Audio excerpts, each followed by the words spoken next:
മോളെ ഫാത്തിമ പോവല്ലേ പോവല്ലേ പോവല്ലേ, മോളെ ഫാത്തിമ പ്ലീസ് ഡി പറയുമ്പോൾ അവൻ എൻ്റെ തേങ്ങയാണ്, അവൻ എൻ്റെ തേനാണ്, പഞ്ചാരയാണെന്ന് പറഞ്ഞ് പോയ പെണ്ണല്ലേ. അങ്ങനെ തന്നെ വേണം. Well said Kiran, big salute. Fathima Kiran. എന്താണ് ഫാത്തിമയുടെ നിലവിലെ അവസ്ഥ? നമുക്കൊക്കെ അറിയാം, റമലാൻ മാസം എന്ന് പറഞ്ഞാൽ മുസ്ലിമീങ്ങളെ, നല്ലവരായ മുസ്ലിമീങ്ങളെ സംബന്ധിച്ച് ഏറ്റവും പുണ്യമാകപ്പെട്ട ഒരു മാസമാണ്.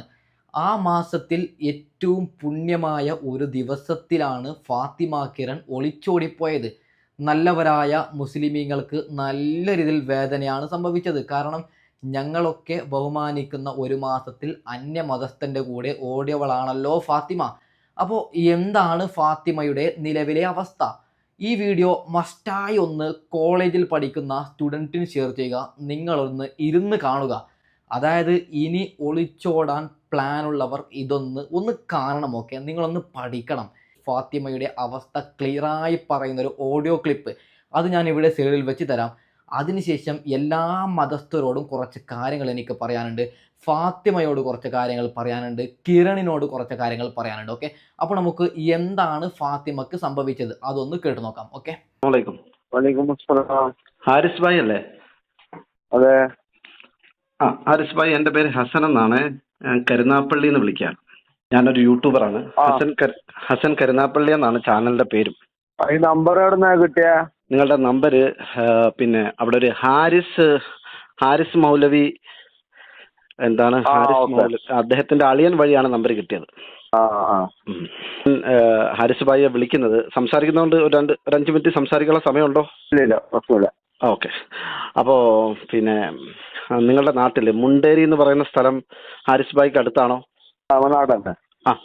മുണ്ടേരി കടവ് അല്ലേ? അവിടുന്ന് ഒരു ദിയ എന്ന് പറയുന്ന ഒരു മുസ്ലിം പെൺകുട്ടി കിരൺ എന്ന് പറയുന്ന ഒരു ഹൈന്ദവ യുവാവിനോടൊപ്പം ഇറങ്ങിപ്പോയ വാർത്ത റമലാൻ മാസത്തിലാണ് ആ സംഭവം ഉണ്ടായത്. ഞാൻ ആ സംഭവത്തിന്റെ വാർത്ത ഞാൻ എൻ്റെ ചാനൽ വഴി പങ്കുവച്ചിരുന്നു. അപ്പൊ അതിനെക്കുറിച്ച് ധാരാളം അന്വേഷണങ്ങൾ പലരും എന്നോട് ചോദിച്ചുകൊണ്ടേയിരുന്നു. എന്തായി ആ സംഭവം, പിന്നീട് എന്തെങ്കിലും സംഭവിച്ചോ, എന്താണ് വല്ല വിവരം ഉണ്ടോ എന്ന് പലരും എന്നോട് അന്വേഷിക്കുന്നുണ്ടായിരുന്നു. അപ്പൊ ഞാനിപ്പോ പിന്നെ ഹാരിസ് ഭായിയെ കോണ്ടാക്ട് ചെയ്യുന്നത്, പെൺകുട്ടി വന്നു എന്ന് പറയുന്നത് സത്യമാണോ?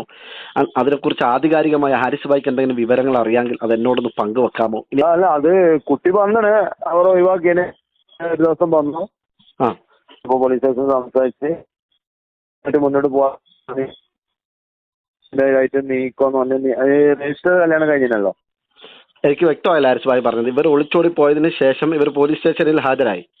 ഇവര് ഒളിച്ചോടി പോകുന്നതിന് മുമ്പ് രജിസ്റ്റർ ചെയ്തിരുന്നു ഇവര്. ഓക്കെ.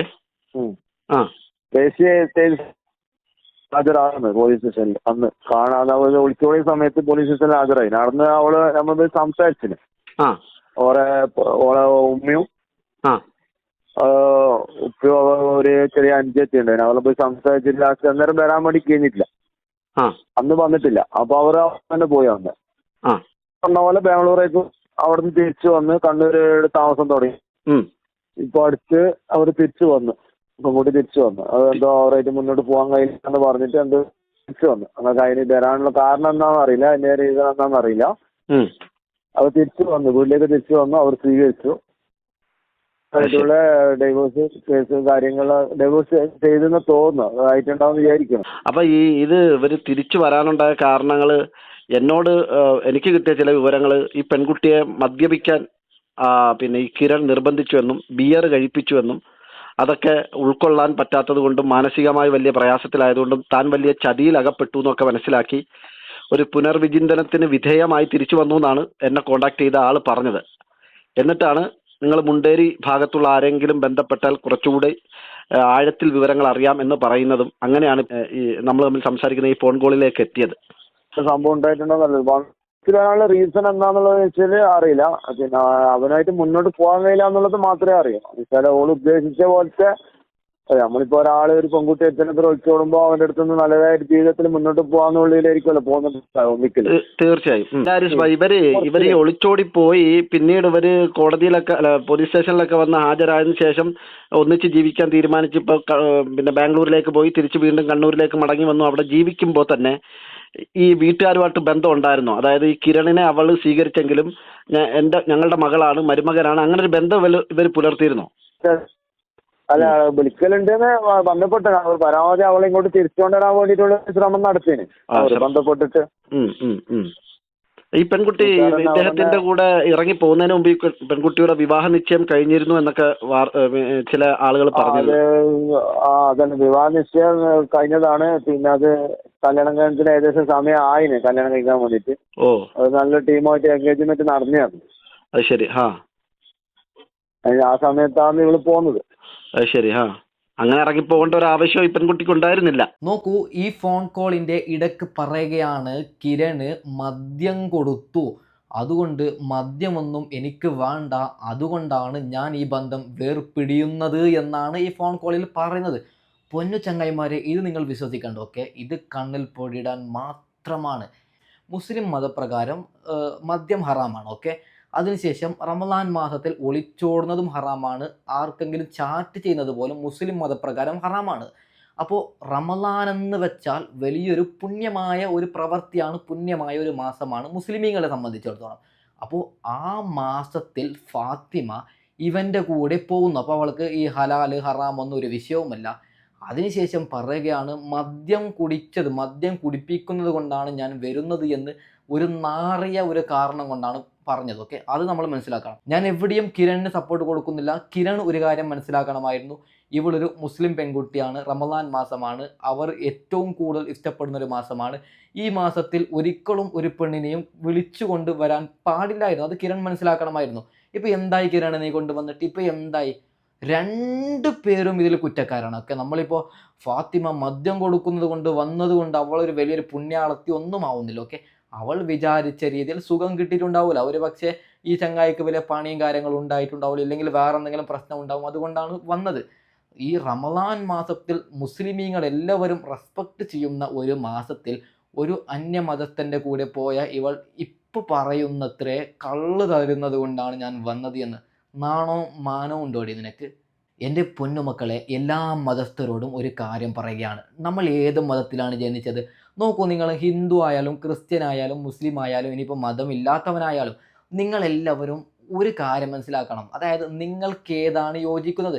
മതമില്ലാത്തവളെ വിവാഹം കഴിച്ചാൽ തീരുന്ന പ്രശ്നമല്ലേ ഉള്ളൂ. ഹിന്ദുവിനെ തന്നെ മുസൽമാനെ ക്രിസ്ത്യൻ തന്നെ, അങ്ങനെ തന്നെ ജീവിക്കൂ. എന്തിന് നിങ്ങൾ മാതാപിതാക്കളെ വെറുതെ ടെൻഷൻ എടുപ്പിക്കുന്നു? ഏതൊരു മാതാപിതാക്കളായാലും, ഇപ്പോൾ ഉദാഹരണം ഞാൻ പറയാം, ഹിന്ദു മതത്തിലുള്ള ഒരു അച്ഛനമ്മയും ആഗ്രഹിക്കൂല എൻ്റെ മക്കളെ മുസ്ലിമിൻ്റെ കൂടെ വിടണമെന്ന്. മുസ്ലിം മതത്തിലുള്ള ഒരു അച്ഛനമ്മയും ആഗ്രഹിക്കൂല ഹിന്ദുവിൻ്റെ കൂടെ വിടണമെന്ന്. അതൊരു നമ്മളിവിടെ യുദ്ധം ചെയ്യുന്നതല്ല, അതാണ് സൊസൈറ്റി നിയമം. അതങ്ങനെ തന്നെ മുന്നോട്ട് പോകും ആര് വന്നാലും. ഓക്കെ, കണ്ടല്ലോ, അതായത് നാളുകളിൽ ഒളിച്ചോടുന്നവർക്കുള്ള ഏറ്റവും വലിയൊരു പാഠമാണ്. ഓക്കെ, ഇങ്ങനെ തന്നെ വേണം. ഇങ്ങനെ തന്നെ വേണം. ഇത് ഈ ഫാത്തിമക്ക് ആരുടെയെങ്കിലും ശാപമായിട്ടുണ്ടാവും. എത്ര പേര് മോളെ ഫാത്തിമ പോവല്ലേ മോളെ ഫാത്തിമ പ്ലീസ് ഇടി പറയുമ്പോൾ അവൻ എൻ്റെ തേങ്ങയാണ്, അവൻ എൻ്റെ തേനാണ്, പഞ്ചാരയാണെന്ന് പറഞ്ഞ് പോയ പെണ്ണല്ലേ. അങ്ങനെ തന്നെ വേണം. Well said Kiran, big salute.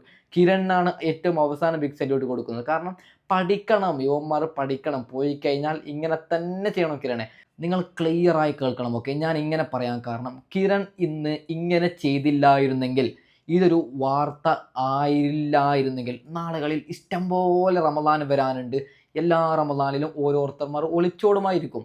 നിലവിലെ ഈ ഒരു വാർത്ത കണ്ടിട്ടെങ്കിലും എല്ലാവരും പഠിക്കണം. അത് കിരണിന് ബിഗ് സല്യൂട്ട് കൊടുക്കുകയാണ്.